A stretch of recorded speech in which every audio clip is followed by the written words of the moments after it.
What's up everybody, my name is Dwight and welcome back to GeForce Garage. Ron Lee Christianson of Blue Horse Studios is with us again, and you just know that he has something crazy to share with us. With Mauga playable in Overwatch 2's newest coming season, Ron's brought in his very own CyberHeart canister.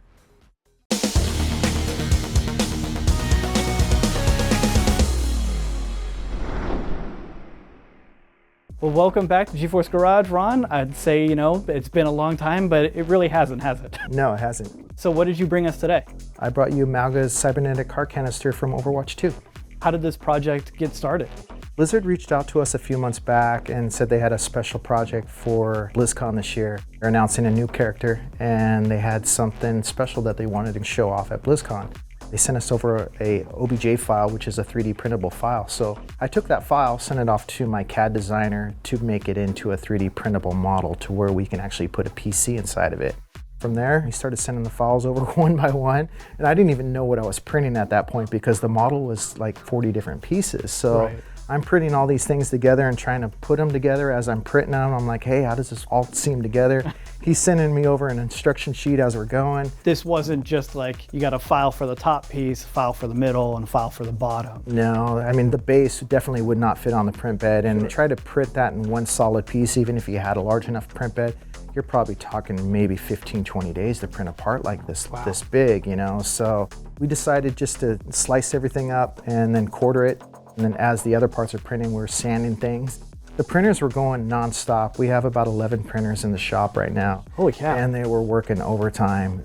At the end, when we were putting the PC, doing the system integration, we ran into some fitment challenges. As we started to go build the PC, things just weren't fitting. Every ITX board's different, every 360 radiator's a little bit different. A little bit larger, yeah. So we had to cut some things off to get the radiator fit. We had to do some adjustments to the motherboard tray.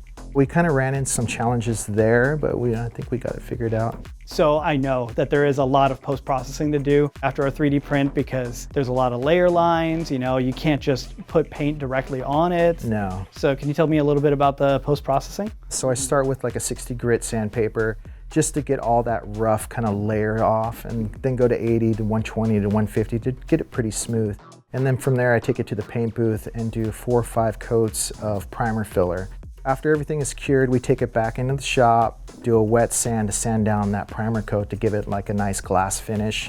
And if you have any pinholes or little cracks or whatever, you can just fill it with some glazing putty, and then you're ready for your first paint coats. I mean, you didn't stop at just painting either. There's like weathering effects and everything on there.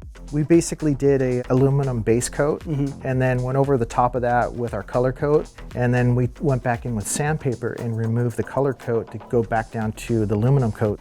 Then over the top of that, we did a weathering pass of a little bit of rust and grime coat just to make all those details pop. What was really awesome was that Blizzard was able to provide us a decal pack. We made like a barcode that goes on the side. We have some of the other emblems that are on there as well. So that was really useful in the painting process. The only thing that I've seen that hasn't been painted is this nice little tag that's up on the top. Yeah, so that is flexible 3D filament. And the material's fantastic, but it just doesn't accept paint very well. So we actually just went in and cut some vinyl letters, and then I did a spray adhesive on the 3D filament so the vinyl letters would grab and adhere a little bit better. I also noticed that there's a bunch of lighting effects up in the top piece. Yeah, so in the design process, we didn't want a lot of wire management inside the case. So we decided to go with the halo rings on the top. And then for the stable sign, we have a small LED ring inside there as well to illuminate the green glow. So we just did all these channels for the wires to pass through, and they come out through the bottom and just connect through a Molex. All right, so what are the actual specs of this PC? For the heart of the system, we're using the AORUS GeForce RTX 4070. We have an Intel i9 13900KS. It's cooled by a Waterforce X 360mm radiator. We have 32 gigs of DDR5 memory. For storage, we have a 1 terabyte M.2 drive, as well as a 500 gigabyte dedicated for the OS, all on top of a B760i Pro motherboard, all of which was provided by AORUS. Finally, we have a 850 watt power supply with custom cables by Cablemod.